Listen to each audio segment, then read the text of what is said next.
नमस्कार, विंध्या टाइम्स में आपका स्वागत है। विंध्य की प्रतिभाएं देश भर में हैं और विंध्य के लोगों ने देश भर में विंध्य का नाम रोशन किया है। आज हमारे साथ चर्चा करने के लिए अनूप कुमार द्विवेदी जी हैं। पिछले कुछ महीने पहले यूपीएससी का रिजल्ट आया और रीवा जिले के डभौरा बस्ती के रहने वाले अनूप द्विवेदी सेलेक्ट हुए हैं और अच्छी खासी रैंक आई उनकी। 106वीं रैंक, 106 रैंक इन्हें प्राप्त हुई। किस तरह से प्रिपरेशन की, हालांकि मूल रूप से यहाँ के रहने वाले हैं लेकिन पढ़ाई के सिलसिले में बचपन से बाहर रहे, कुछ साल यहाँ भी पढ़ाई करी, उसके बाद बाहर रहे, वहां से प्रिपरेशन करी और उसके बाद सेलेक्ट हुए। अनूप जी, पहले तो बहुत बहुत बधाई इस सफलता की आपको। धन्यवाद अमित। अनूप जी, कैसे, पहले तो ये बताइए कि ये सिलेक्शन प्रोसेस कैसा था और आपका एजुकेशन यहाँ कब तक हुआ डभौरा में, और उसके बाद फिर कब वहां गए और फिर कैसे ये प्रिपरेशन हुई? जी, सबसे पहले मैं एजुकेशन से स्टार्ट करूंगा। मेरे ये शुरुआती 3 साल की एजुकेशन डभौरे जिले में ही हुई, डभौरे गांव में हुए। पहला 1 साल मैंने गवर्नमेंट स्कूल में ही पढ़ाई की। बाद में मेरे पिताजी सीआरपीएफ में, इस वजह से उनकी पोस्टिंग पुणे में हुई थी, जिसकी वजह से मुझे पुणे में जाना पड़ा। उनके साथ वहाँ पे आगे की शिक्षा प्राप्त की मैंने, जिसमें केंद्रीय विद्यालय संगठन से स्कूलिंग की है मैंने। और बाद में मैंने सावित्रीबाई फुले पुणे यूनिवर्सिटी से बैचलर्स इन साइंस और मास्टर इन ऑर्गेनिक केमिस्ट्री में किया है मैंने। ठीक है। इसका प्रिपरेशन मैंने मास्टर्स के आखिरी साल में स्टार्ट कर दिया था। ये आपका दूसरी बार में ही आपने दूसरा अटेम्प्ट? ये मेरा दूसरा अटेम्प्ट है। मैंने मास्टर्स के आखिरी साल में ही है। इसकी तरफ मेरी थोड़ी ज्यादा झुकाव थी क्योंकि मेरे पिताजी ऑलरेडी सीआरपीएफ में थे, एज अ कांस्टेबल भर्ती हुए थे। लेकिन मैंने उस कैंपस में इस ऑफिसर्स के हालचाल, हाव भाव और वहाँ रहन सहन जो उनके है, उसको देखकर बहुत बचपना से, जहाँ मुझे समझ भी नहीं थी शायद कि फौज क्या काम करती है, सीएपीएफ क्या काम करती है, उसके प्रति थोड़ी आकर्षक बढ़ गई थी। तो उसमें जाने की एक छोटी सी जिद बचपन से ही आई थी। और पिताजी को और मेरे बड़े पापा श्री राजेश द्विवेदी जी है, उनकी भी इसी में हुई है, सीआरपीएफ में, और रिटायर्ड हैं। तो उनके थ्रू ही प्रेरणा मिली थी इसमें जाने के लिए। और यूपीएससी की इस एग्जाम का प्रिपरेशन मैंने स्वयं किया है, कोई कोचिंग नहीं ली है मैंने। अच्छा। इसका प्रोसेस ऐसा रहता है कि आप पहले एक प्राथमिक परीक्षा होती है जिसमें प्रीलिम्स कहते हैं। एक 250 नंबर के मार्क्स होते हैं, 125 नंबर के क्वेश्चन होते हैं। ठीक है। उसके बाद एक रिटन पेपर होता है उसमें, और उसके बाद इसमें फिजिकल और मेडिकल का एक अलग से टेस्ट होता है। फाइनली यूपीएससी इंटरव्यू होता है, पैनल में इंटरव्यू जो यूपीएससी भवन में होता है वो होता है, और फाइनल मेरिट लिस्ट आती है। कितने लोग अपेयर होते होंगे इस एग्जाम में, अगर प्रीलिम्स से ही बात की जाए तो? प्रीलिम्स से आंकड़ों को देखा जाए सर तो रिकॉर्डेड है लगभग 5 लाख बच्चे फॉर्म भरते हैं। ओके। और लगभग हमारे समय में नहीं, पिछले साल लगभग 3000 बच्चों रिटर्न टेस्ट पास हुए। अच्छा। और 5 लाख में 5 लाख में सिर्फ 3000 रिटर्न टेस्ट पास कर पाए। और आखिरी में 1500 जो है जो फिजिकल पास करके इंटरव्यू पहुंच पाए। अच्छा जी। और अभी हमारे समय में 450 की फाइनल मेरिट लिस्ट लगी। ओके। उसमें आपकी रैंक रही 106। यस, 106। अच्छा, जैसे यूपीएससी बहुत सारे एग्जाम कंडक्ट कराता है, जैसे एक माइंडसेट है ना लोगों का कि यूपीएससी मतलब बस वही 2 ही चीजें लोग सोचते हैं कि आईएएस और आईपीएस। ये इसका जो प्रोसेस है ये उसी के थ्रू ये एग्जाम होते हैं। और फिर जैसा आपने बताया कि इसमें लगभग 5 लाख लोग अपेयर हुए, उसके बाद ये शॉर्टलिस्ट होते होते आए, तो पोस्ट क्या रहेगी आपकी फिर इसको सीईपीएफ यानी केंद्रीय जो सशस्त्र बल है उसमें असिस्टेंट कमांडेंट, सहायक कमांडेंट के नाम से जाना जाता है। जो एक, अगर आप सामान्य भाषा में समझने कहे तो एक एसडीओपी का पद होता है। ओके। लेकिन ये जैसे आपने मेंशन किया अमित जी कि ये यूपीएससी के 2 ही एग्जाम लोग जानते हैं। यूपीएससी एक संवैधानिक संस्था है जो बहुत सारे एग्जाम कराती है। एक सिविल सर्विस एग्जाम है जिसमें 2 नाम जानते हैं, आईपीएस आईएएस, बट उसमें भी 22 आवर सर्विसेज होती हैं। उसी तरह इस यूपीएससी एक सीएपीएफ, केंद्रीय सशस्त्र बलों के लिए एक अलग से एग्जाम कराई जाती है, क्योंकि वहाँ पे फिजिकल और मेडिकल का अलग मापदंड होता है। तो वो उस एग्जाम के थ्रू हमारे अधिकारियों का चयन होता है और हम आगे जाके फिर ट्रेनिंग लेकर सेवा। तो अभी आपका ट्रेनिंग पीरियड? जी, लगभग दिसंबर से सभी 5 इसमें फौज होते हैं, उसमें 5 फौजों का लगभग दिसंबर से ट्रेनिंग स्टार्ट हो जाती है। और पिछले साल की जो मेरा पहला जो प्रेफरेंस था वो सीआरपीएफ था, इसलिए मुझे एक्सपेक्टेड है कि सीआरपीएफ मुझे कैडर एलोकेशन हो जाएगा। वो अभी हुआ नहीं है। उसका पिछले साल के बच्चे लगभग मार्च में गए थे जिनकी ट्रेनिंग स्टार्ट हुई, तो उनकी ट्रेनिंग खत्म होने के जस्ट बाद हमें बुलाया जाएगा। ओके। तो ये इंस्पिरेशन तो घर से ही मिला कि फादर थे आपके बड़े पिताजी थे। तो डभौरा आना जाना रहा इस दौरान, मतलब जब जैसे आप पढ़ाई के पर्पज से तो आप बचपन में ही, मुझे लगता है फादर की जहाँ पोस्टिंग थी वहां चले गए। जी। तो आना जाना था यहाँ पे? बहुत आना जाना था। मुझे लगता है मैंने साल में, हर साल में कम से कम 2 से 3 बार तो मेरा डिवोर्स से कनेक्ट था। अच्छा। आप आज मेरे साथ मेरे बड़े भाई भी आए हुए हैं, क्योंकि मैं उसी तरह जुड़ा हुआ था। पिताजी ने हमें गांव से हमेशा जुड़ा के रखा। गांव की जो सामान्य मूल्य है, जो एक मानवीय मूल्य है, उससे जुड़ाव हमेशा देख रखा। तो गांव से आना, गांव से लगाव हमेशा रहा सर। तो आपका पुणे यूनिवर्सिटी से ही मास्टर्स चल रहा था जब आपने प्रिपरेशन जी। शुरू की, और आपको मतलब जैसे जनरली यूपीएससी के किसी भी एग्जाम के लिए लोगों की एक धारणा है कि प्रिपरेशन तो लगेगी, तो कोचिंग, ये वो नोट सब कुछ, आपको किसी चीज का रिक्वायरमेंट नहीं हुआ क्या? सर मैं ये नहीं कहूँगा किसी चीज़ की रिक्वायरमेंट नहीं हुआ, बट मैंने कोई फॉर्मल कोचिंग नहीं लिया। जो क्लासेस होते मैंने कोई नहीं लिया है। लेकिन आजकल ऑनलाइन की दुनिया में सर बहुत सब कुछ ऑलरेडी अवेलेबल है। सारे मटेरियल, जो किताबें ऑनलाइन हैं, आप मंगा सकते हैं या बुक्स स्टोर से खरीद सकते हैं। जो गाइडेंस चाहिए हमारे से जो प्रीवियसली सिलेक्टेड स्टूडेंट्स हैं, वो ऑलरेडी यूट्यूब में अपना स्ट्रेटेजी बता चुकी हैं। आप उनको देख सकते हैं, या फिर आप उनको अपने कुछ नया स्ट्रेटेजी बना सकते हैं। मैं थोड़ा सौभाग्यशाली था, तो मेरे साथ कुछ सीनियर अधिकारी पहले से जुड़े थे, क्योंकि मेरे पिताजी फौज में थे। तो उनकी मैंने गाइडेंस के थ्रू उनका गाइडेंस लिया, किताब मैंने ऑनलाइन मंगाई। अच्छा। और स्वयं पढ़ाई की सर। मतलब आपको ऑनलाइन स्टडी मटेरियल आपने लिए जी। बहुत सारे, और उसके थ्रू आपने प्रिपरेशन की। जी जी जी। कैसे, मतलब जब प्रिपरेशन कर रहे थे तो कितने घंटे पढ़ते थे? क्योंकि इन सब एग्जाम्स के बारे में, चूंकि हम लोगों ने कभी एग्जाम इस तरह की दी नहीं, बस ये लगता है कि कोई 16 घंटे पढ़ रहा है, कोई 17 घंटे पढ़ रहा, फिर कुछ एक ऐसे एग्जाम्पल भी आते हैं कि 10 घंटे 8 घंटे ही पढ़ के लोग सेलेक्ट हो जाते। कितना समय आप देते थे? सर 16 घंटा 18 घंटा मैंने सुना तो मैंने भी, बट मैं व्यक्तिगत तौर पर कहूँगी मेरे लिए तो संभव नहीं है। मैं एक सामान्य इंसान हूँ। 16 घंटा एक आध दिन अलग बात है सर, क्योंकि कभी कभी पेपर के 1-2 दिन पहले हमें पोर्शन कंप्लीट करना है या रिवीजन कंप्लीट करना है, हम एक्स्ट्रा कर सकते हैं। बट रोज देखा जाए तो सर एक 6 से 8 घंटा मेरा शेड्यूल होता था। 6 से 8 घंटा उतना ही होगा। वो 6 से 8 घंटा कंप्लीट करने में इफेक्टिव जो मैं बोलूंगा, उसमें ही 10 से 12 घंटा चले जाते थे, क्योंकि आप उस समय को नहीं जोड़ सकते उस 6 से 8 घंटे में जिसमें आपने ब्रेक लिया है। तो आपको सिर्फ इफेक्टिव स्टडी में देखा जाए तो 6 से 8 घंटा सफिशिएंट है, मतलब अच्छे से पढ़ना चाहिए। अच्छा, विंध्य रीजन जो अपना है, यहाँ पहले से एक क्रेज रहा है सेना में जाने का। जी। आपको भी वहीं से इंस्पिरेशन मिला? आपको लगा नहीं बीच में कि एक बार आईएएस आईपीएस वाले सेगमेंट के लिए ट्राई करते हैं?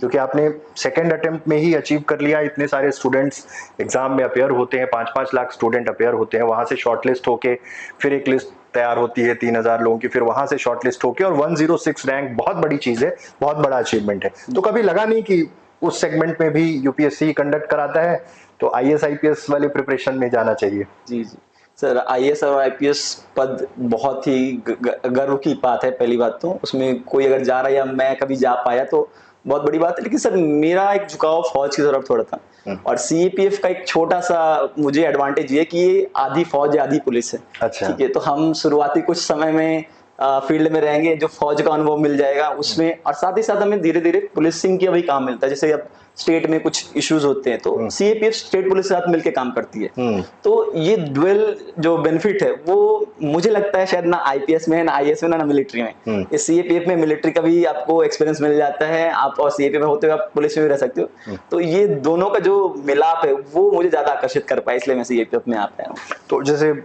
चूंकि वहां पे बहुत सारे ऑफिसर से इंटरेक्शन और ये सारी चीजें तो मोटिवेट करती हैं, उसके बियॉन्ड कोई जिसने सबसे ज्यादा मोटिवेट किया इस सेगमेंट पे आने के लिए ड्यूरिंग द एजुकेशन, कभी लगा हो कि ये चीजें तो है जिनसे मैं इंटरेक्ट हो रहा हूँ, कोई और चीज जब लगा कि नहीं अब इसी सेगमेंट में आगे बढ़ना है? सर सीएपीएफ स्पेशली यही मैंने बताया कि मिलिट्री और पुलिस का मैं बोलूंगा दोनों का मिलाप है एक प्रकार से। तो जो एक फाइन बैलेंस है कि आप कुछ समय एज अ फौज कमांडर भी काम करेंगे और कुछ समय आप सिविल में रह के भी काम करेंगे, वो जो पर्टिकुलर चीज है वो ज्यादा आकर्षित कर पाया। साथ ही साथ इसमें सर बहुत ही शुरुआती समय से लीडरशिप की जो अपॉर्चुनिटी है, लाइक मैं अभी 25 साल का हूँ, मुझे शुरुआती एक ट्रेनिंग के जस्ट बाद से अपनी कंपनी कमांड करने का मौका मिलेगा। तो जो लीडरशिप इनिशियल फेज में मिल जाएगा, उसकी जो एक छोटी सी चाह थी कि शुरुआती से अपनी कुछ लीडरशिप क्वालिटी हम फील्ड में दिखा पाए या देश सेवा में लगा पाए, उसने बहुत ज्यादा आकर्षित किया, इसलिए मैंने इसको ज्यादा चुना सर। घर में क्या माहौल था? मतलब एकदम स्ट्रिक्ट माहौल था क्या? क्योंकि फादर भी उसी फील्ड में थे कि एकदम अनुशासन, फिर उसके बाद सारी चीजें एकदम well up to date, time to time, क्या ऐसा माहौल था कि एकदम आप पढ़ाकू स्टूडेंट थे पूरी तरह से, इसलिए फिर किसी चीज को कैरी करने में ज्यादा दिक्कत नहीं हुई? घर का माहौल क्या था? सबका सपोर्टिव नेचर रहा होगा, क्योंकि जनरली होता ये है कि जब इस तरह के एग्जाम कोई क्रैक करता है तो ये रहता है कि फैमिली का एक सपोर्ट हमेशा की मोटिवेट करने का। तो कैसा रहा घर का माहौल इस दौरान जब आप प्रिपरेशन कर रहे थे, और उसका फायदा मिला क्या कि वो जो अनुशासन, क्योंकि मेरे फादर भी आर्मी में थे तो जी, मैं जी, देखा है मैंने, तो क्या उसका फायदा मिला? जी, बिल्कुल आपने सही शब्द यूज़ किया कि बहुत सपोर्टिव की ज़रूरत होती है, खासकर फैमिली सपोर्ट। तो ये तो ज़रूर था और अनुशासन का हल था। अब पिताजी फ़ौज में, तो आप समझ सकते हैं अनुशासन है कि बहुत छोटी सी चीज़ है, जैसे सुबह हमें उठना है, अगर 6 बजे उठना है तो 6 बजे उठना है। आप पढ़ाई करें या किसी कारणवश आप नहीं पढ़े तो भी 6 बजे उठना है। उससे आपका रूटीन बना रहेगा। आप एक दिन पढ़ाई नहीं कर सकते, ठीक है, कोई कारणवश, बट अगर आपका रूटीन खराब होता है तो पूरा दिन खराब होता है। पूरा दिन खराब। पूरा महीना शायद खराब हो जाएगा आपका रूटीन सुधारने में। तो अनुशासन थोड़ा था पिताजी की तरफ से, लेकिन उसी तरह माँ का दुलार भी था। तो वो अनुशासन और दुलार के बीच में कहीं हम पले बड़े, तो दोनों फाइन बैलेंस हो गया है। दादाजी थे तो उनसे कॉल से भी बातें होती थी, तो उनका दुलार और पिताजी का अनुशासन, दोनों ने मिलाकर शायद कहीं ना कहीं। अब मैं बहुत बड़ा पढ़ाकू स्टूडेंट भी नहीं था, मैं ऐसे बहुत क्लियरली बताऊंगा। मैं 10वीं में मेरे 9.6 थे, लेकिन मेरी 12वीं में नंबर गिरे थे, 73.4 ही आए थे। अच्छा। बाद में मैंने कोशिश की ग्रेजुएशन में, पोस्ट ग्रेजुएशन में बढ़े, बट ऐसा नहीं था कि कोई कभी 90 में रहा हूँ मेरिट नहीं। बट हाँ, एक चीज जरूर मैंने सीखी थी पिताजी से कि आप कोई कार्य कर रहे हो तो लगन से बस करते जाओ। मुझे भी 2 अटेम्प्ट लगे, जैसे मैंने बताया। बहुत से ऐसे विद्यार्थी जो पहले अटेम्प्ट में भी निकाल लेते हैं। तो वो जो लगन ही थी, डिसिप्लिन या स्ट्रिक्ट डिसिप्लिन, ऐसा वर्ड यूज करूंगा, उसके वजह से जरूर मेरा फायदा हुआ कि मैं एक हार के बाद भी आगे बढ़ता रहा और शायद दूसरे अटेम्प्ट में मुझे 106 रैंक मिलना था। अच्छा, तो अलग अलग शहरों में आप रहे होंगे जब, मतलब स्कूलिंग के टाइम भी, क्योंकि जहाँ ट्रांसफर हुआ, पोस्टिंग हुई, तो वहाँ फादर गए होंगे, तो हर जगह का भी एक अनुभव तो साथ में जुड़ ही जाता है। बिल्कुल, बिल्कुल। ये बेनिफिट है ऑल इंडिया पोस्टिंग का कि मैं पुणे में रहा हूँ, मैं भोपाल में रहा हूँ कुछ समय, मैं नागपुर में भी रहा हूँ कुछ समय। तो वहाँ का लगाव, वहाँ के लोग, वहाँ के जो सोसाइटी है, उसका तो अनुभव मिलता ही गया। साथ ही साथ एक जानकारी, जो यूपीएससी के एग्जाम होते हैं यही पूछते हैं। आप सामान्य ज्ञान में अगर देखें तो आपको बेसिक टेरेन पता होना चाहिए, आप रह रहे हम। जैसे मुझे इंटरव्यू में क्वेश्चन भी पूछा गया था कि जैसे कि आप भोपाल में है तो भोपाल के बारे में बताइए, नागपुर में है, नागपुर से रिलेटेड ऑरेंज सिटी, क्यों ऑरेंज सिटी। तो ये जुड़ता गया, ये अनुभव मिलता गया, और इसके वजह से आपने ऑल इंडिया का एक्सपीरियंस देखा। दोस्त भी मेरे महाराष्ट्र के हैं, मेरे दोस्त यूपी बिहार के हैं, मेरे दोस्त दिल्ली के हैं, सब पूरा लगाओ। हर कल्चर में भी आदमी डाल जाता है। जी जी जी। केंद्रीय विद्यालय संगठन का अलग ही जुड़ाव है, तो कराता है। अच्छा, एक लास्ट क्वेश्चन मैं ये जानना चाह रहा हूँ आपसे कि जैसे ये सारी चीजें कंप्लीट करते हुए आप आगे बढ़ रहे थे, जैसे फर्स्ट अटेम्प्ट आपने दिया, नहीं हुआ, तो कभी थोड़ा सा ये लगा कि यार, थोड़ा सा आदमी डिमोटिवेट भी होता है कि इस फर्स्ट उसमें नहीं हुआ, तो ये उस समय कोई सिचुएशन ऐसी हुई कि ऐसा लगा कि क्यों नहीं हुआ? थोड़ा सा आदमी होता है ना कि बहुत प्रिपरेशन किया, नहीं सेलेक्ट हुआ, तो थोड़ा सा डिमोटिवेट भी होता है। राइट। जब मैंने पहला अटेम्प्ट दिया था तो मैं काफी उत्साहित था और मुझे उम्मीद थी कि मैं एटलीस्ट लिस्ट में तो आ रहा हूँ, नाम, शायद ओवर कॉन्फिडेंस बोलूंगा, शायद वो था। तो जब लिस्ट में नाम नहीं तो उदास हुआ, मन गिर गया था कि क्या कमी रह गई। बट मुझे लगता है इसमें मेरे परिवार का सपोर्ट बहुत था। उन्होंने मुझे पहले मोमेंट से, रिजल्ट आने खराब आया उसके 5 मिनट बाद से, कि कोई बात नहीं, भरोसा दिखाया कि आप कर सकते हैं। उदास, मैं शायद एक दिन ही सैड रहा हूँ, मैं ऑनेस्टली बताऊंगा, मैं एक दिन से ऊपर सैड नहीं रह पाया, और वापस अपने आप पे थोड़ा भरोसा दिखाया, क्योंकि घर वाले अगर आप भरोसा दिखा रहे तो अपने आप को दिखाना पड़ रहा है। हाँ। तो उन्होंने भरोसा दिखाया, मैंने अपना भरोसा वापस लिया, और वापस मेरे रिजल्ट, लास्ट रिजल्ट के और इस साल की परीक्षा के बीच से 20 दिन का अंतर था। ओके। तो मैं एक दिन का ही दुख मना पाया और लग गया, और शुरुआत में लग गया, और वापस ये लड़ाई लड़ी, और फाइनली ये मिल गई जीत। विंध्य में बहुत पोटेंशियल है, बच्चे बहुत हार्ड वर्किंग हैं, बहुत सारे अचीवमेंट विंध्य के साथ जुड़े हैं, बहुत सारे बच्चे प्रिपरेशन भी कर रहे हैं। आज आपका जब ये इंटरव्यू देख रहे होंगे, मैं आपसे ये जानना चाहता हूँ कि कैसे बच्चे प्रिपेयर करें किसी भी कंपटीशन के एग्जाम की, जैसे जिस एग्जाम को आपने निकाला, किस तरह से प्रिपरेशन करें, उनके लिए आप क्या कहेंगे जो बहुत हार्ड वर्किंग हैं, इस फील्ड में आना चाहते हैं, देश की सेवा करना चाहते हैं, उनके लिए आप क्या कहेंगे?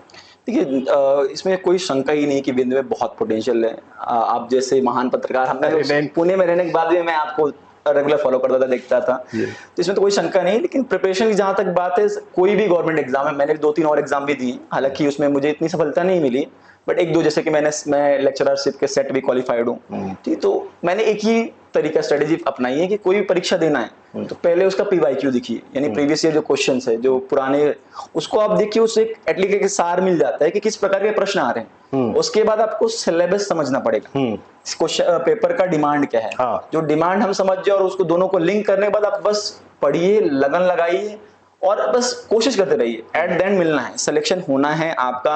सिलेक्शन हम आप और मेरे जैसे ही लोग हो रहे हैं, हम बहुत ज्यादा मेरिटियस नहीं थे कभी, 100% वाले बच्चे नहीं है, 70-80% वाले हैं।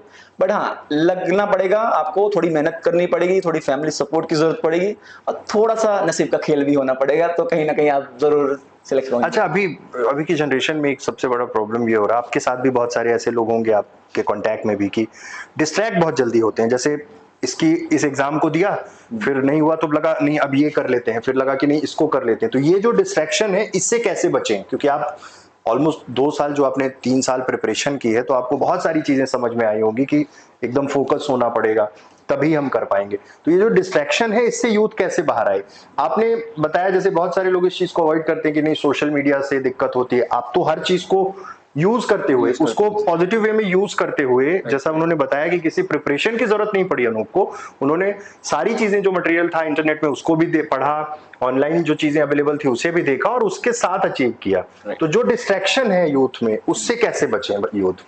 डिस्ट्रैक्शन तो एक बहुत जटिल मुद्दा है इस समय यूथ के लिए, लेकिन मेरा मानना है कि आपको बैलेंस करना पड़ेगा। आप पूरी तरह कोई भी सोशल मीडिया छोड़कर आप एक कमरे में बंद होकर पढ़ाई नहीं कर सकते, क्योंकि यूपीएससी एक ऐसा एग्जाम है, कोई भी कॉम्पिटिटिव एग्जाम ऐसा है जिसमें कोई भरोसा नहीं कि आप कितना भी कुछ कर ले आपको सिलेक्शन होना है।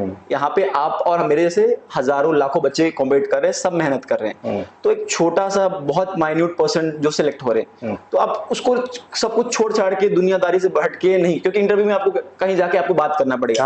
आज मैं आपसे बात कर पा रहा हूँ, अगर मैं एक रूम में बैठा हूँ होता तो शायद मैं बात भी नहीं कर पाता आपसे, अगर सोशल इंटरेक्शन ही नहीं है। साथ ही साथ मेरा ये भी मानना है कि यही उम्र है हमारी जिसमें हमें थोड़ा सामाजिक भी होना पड़ेगा, हमें सीखनी पड़ेगी, आगे जाके कार्य करना है। तो इसको तो आपको बैलेंस करना पड़ेगा, पूरी तरह नहीं छोड़ सकते, लेकिन हाँ, आप रिस्ट्रिक्ट जरूर कर सकते हैं। ये जो वर्ड होगा कि आप लिमिट लगाइए कि दिन में आप 1 घंटा ही आप सोशल मीडिया यूज करेंगे। आपको वो सोशल मीडिया आप पढ़ाई के स्तर से कीजिए, अपना सामान्य ज्ञान बढ़ाने के स्तर से कीजिए, किसी भी कीजिए। और रही बात एग्जाम की, तो मेरा ऐसा मानना है कि अगर सिलेबस सिमिलर, जैसे यूपीएससी के अधिकतर एग्जाम्स में सिलेबस लगभग सिमिलर होता है। जब मैं सिमिलर बोल रहा हूँ तो 70 से 80%, ओके, 100% कभी नहीं होता, बट 70 से 80%। तो आप 2-3 एग्जाम दे सकते हैं, लेकिन आप ऐसा कर रहे हैं कि अगर यूपीएससी दे रहे हैं साथ में बैंकिंग दे रहे हैं, पूरा अलग स्ट्रीम में। हाँ, तो ये जो डिस्ट्रैक्शन है बहुत ज्यादा घातक है। मैं अगर आप सुपर ह्यूमन है तो अलग बात है, मेरे जैसे सामान्य व्यक्ति तो नहीं कर पाएंगे, आप ना फिर बैंक में रह पाएंगे ना यूपीएससी कर पाएंगे। बिल्कुल। तो आपको एक चुनना पड़ेगा, आखिर में चुनाव एक ही करना है, नौकरी एक ही करनी है, जिंदगी एक ही जीने, तो एक चुनिए, फिक्स कीजिए हमें यही करना है। शुरुआती कुछ समय लीजिए, हफ्ता 10 दिन तय करने में कि हमें करना क्या है जीवन में, और उसके बाद एक बार जब तय कर लिए तो आगे बढ़िए, फिर पीछे नहीं मुड़ना है। आपने डिसाइड किया, आपका डिसीजन है, बस वही करना है आपको आगे। बहुत बड़ी बात है। और जिस तरह से फैमिली का सपोर्ट रहा अनूप के साथ, और उन्होंने यूपीएससी का एग्जाम क्रैक किया, और देखिए सबसे लास्ट में जो उन्होंने चीजें कही ना, कि आप टारगेट डिसाइड करिए और उस पर बने रहिए।